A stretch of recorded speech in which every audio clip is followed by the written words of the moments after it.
బిడ్డ గారిని మళ్ళీ పార్లమెంటు అభ్యర్థిలాగా తెలుగుదేశం పార్టీ అభ్యర్థిలాగా ఎన్నుకోవాల్సిన ఆవశ్యకత ఎంతైనా ఉంది. ఈ రోజున తెలుగుదేశం పార్టీ మనకి రావాల్సిన హామీలని రాష్ట్ర విభజన అప్పుడు ఇచ్చిన 18 హామీలని పార్లమెంట్ లో మన ఎంపీల ద్వారా నిరంతరాయంగా మనం పోరాడుతూనే ఈ రోజున మోడీకి ఆయన ఢిల్లీ పీఠాన్ని కూడా కదిలించే క్రమంలో మనం ప్రతి 25కి 25 లోక్సభ స్థానాలను గెలుచుకోవాల్సిన అవసరం ఎంతైనా ఉంది. వైకాపా అభ్యర్థులను చూడండి, నియోజకవర్గంలో అయినా పార్లమెంట్ వైకాపా అభ్యర్థి అయినా వాళ్ళ పార్టీ మొత్తం అబద్ధాల పుట్టలు, అసత్యాల పుట్టలు, నేర చరిత్ర కలిగిన వారు. లక్షల కోట్లు అధికారంలో లేకుండానే లక్షల కోట్లు అప్పనంగా దోచుకు తిని ఈ రాష్ట్ర ప్రజల సొత్తుని, ఈ రాష్ట్ర ఖనిజ సంపదని దోచుకున్నారు. అందిన కాడికి దోచుకొని మనుషులు లేరు, అధికారులు లేరు, ఎవరిని పడితే వారిని జైళ్ళకి దోచేశారు. మళ్ళీ ఈసారి కనుక అధికారంలోకి ఒక్క ఛాన్స్ అంటున్నారు. ఒక్క ఛాన్స్ ఇవ్వడానికి ఇదేమి లాటరీ కాదు.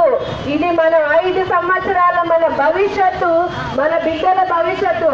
అలాంటి ఇంత కీలకమైన సమయంలో మనము తెలుగుదేశం పార్టీ చంద్రబాబు నాయుడు గారు ఒకటే మాట చెప్తున్నారు.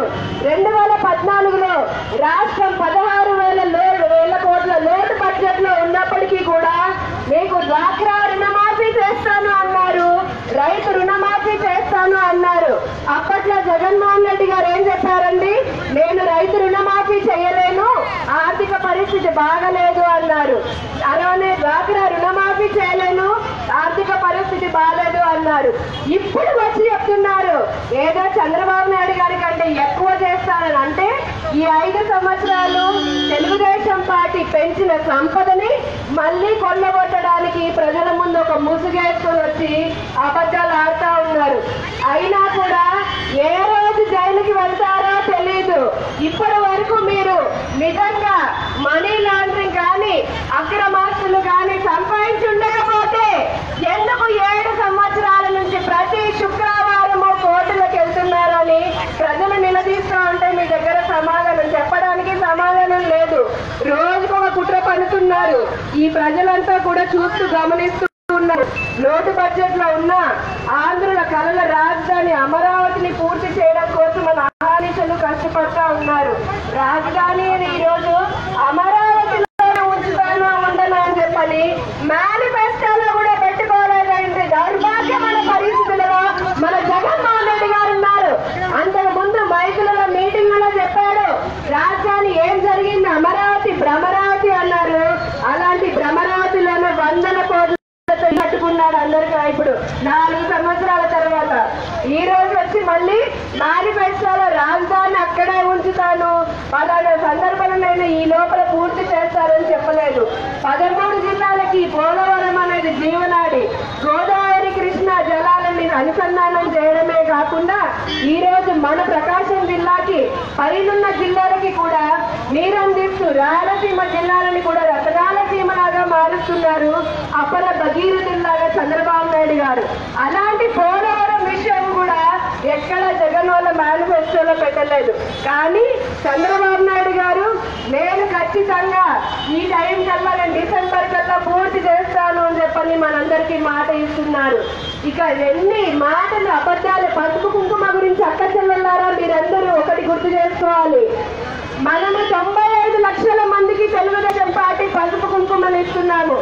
జగన్మోహన్ రెడ్డి మోసం చేస్తా ఒక మాట చెప్తున్నాడు. 45 సంవత్సరాల నుంచి 60 సంవత్సరాల వరకు ఉన్న ఎస్సీ ఎస్టీ బీసీ మైనారిటీ మహిళలకే అన్నారు. రాష్ట్రంలో ఆయన చెప్పిన లెక్క ప్రకారం 25 లక్షల మందికి మాత్రమే ఆ లబ్ధి చేకూరుతుంది. అంటే ఇప్పుడు లబ్ధి పొందుతున్న 75 లక్షల మందికి 75 లక్షల మందికి ఉపయోగం లేదు. ఇకపోతే పక్కన బీజేపీ వాళ్ళు పోతా ఉన్నారు. అసలు వాళ్ళు బీజేపీ వాళ్ళు నిజంగా మీరు ఏ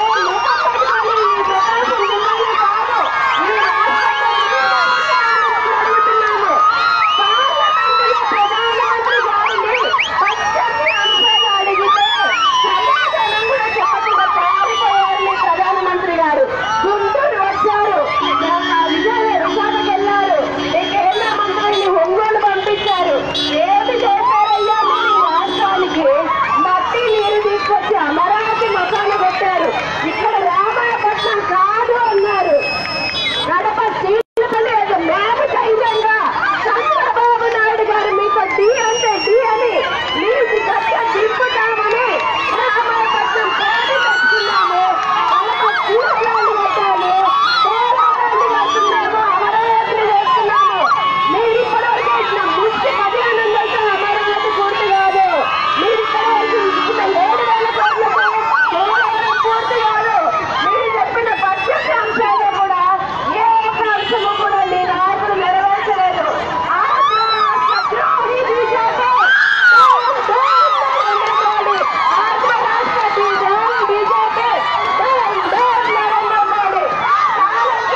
వాళ్ళకు వాళ్ళే చెప్పుకుంటా ఉన్నారు. ఎట్లా వస్తుంది మీది? మీ నాయకుడు 31 కేసులున్నాయి. ఎప్పుడు ఆయన జీవితం మొత్తం జైళ్ళలో తిరిగి కోర్టుల చుట్టూ తిరిగినా బయటికి వస్తాడో లేదో తెలీదు. చూస్తూ చూస్తూ కళ్ళు మూసుకొని కారు డ్రైవ్ చేస్తామా, చూస్తూ చూస్తూ పోయి బాయిలో దుంకుతామా? ఒకసారే కదా అనేసి, ఒకసారే కదా అని మనం విషం మింగలేము. మనం నెట్టిన మనమే పిడుగు పెట్టుకోలేము.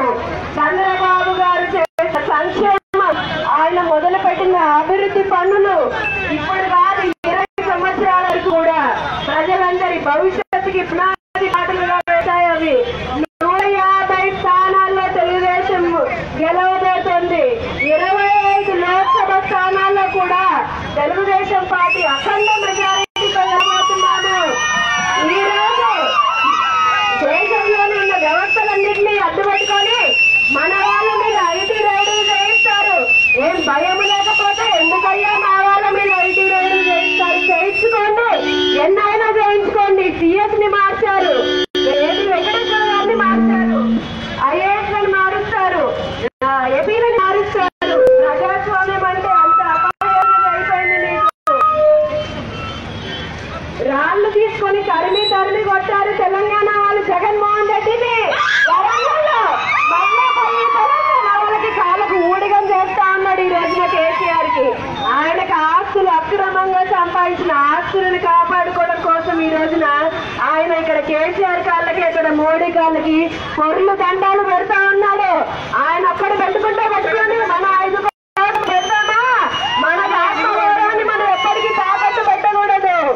ఎప్పుడైతే ఢిల్లీ పెద్దల అహంకారానికి ఎదురొడ్డి పుట్టిన పార్టీ తెలుగుదేశం పార్టీ 30 సంవత్సరాల తర్వాత చరిత్ర పునరావృతం అవుతుంది.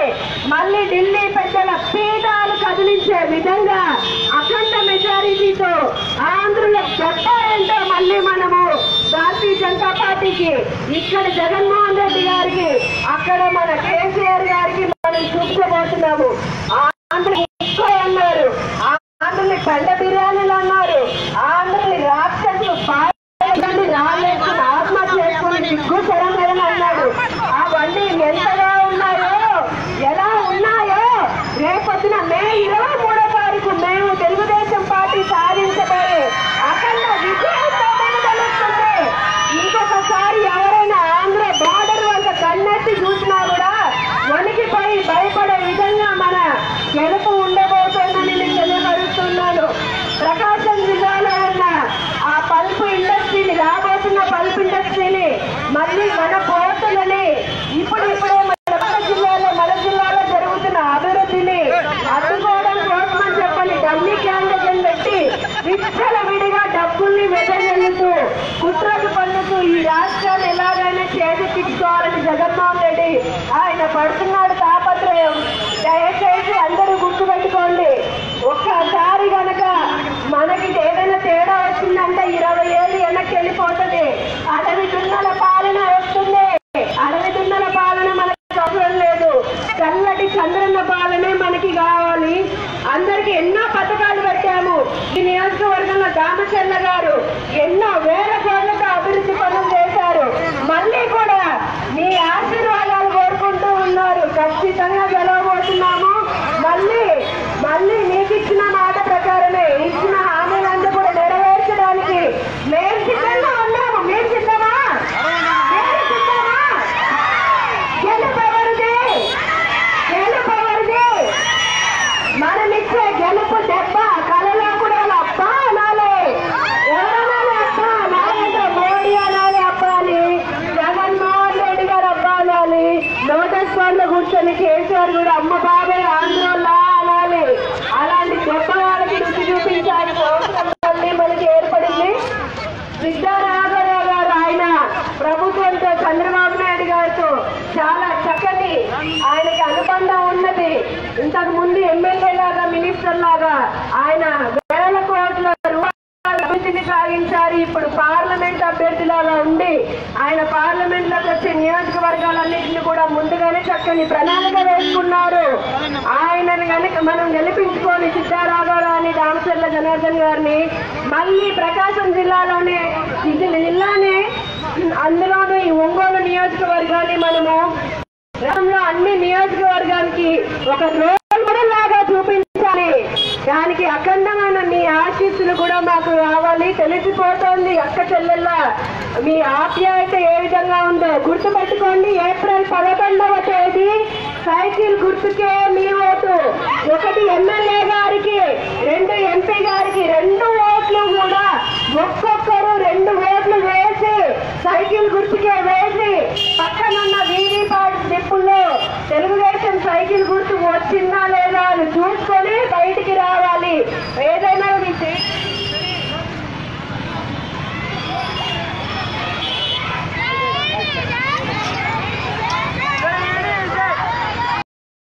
వార్తావాణి న్యూస్ ఛానల్ ఎప్పటికప్పుడు రాజకీయ, సినీ విశేషాలు, స్పోర్ట్స్ మరియు సాంకేతిక పరమైన మరెన్నో విషయాలను మన ముందుకు తెస్తుంది. మరింత సమాచారం కొరకు వార్తావాణి న్యూస్ ఛానల్ ని సబ్స్క్రైబ్ చేయండి.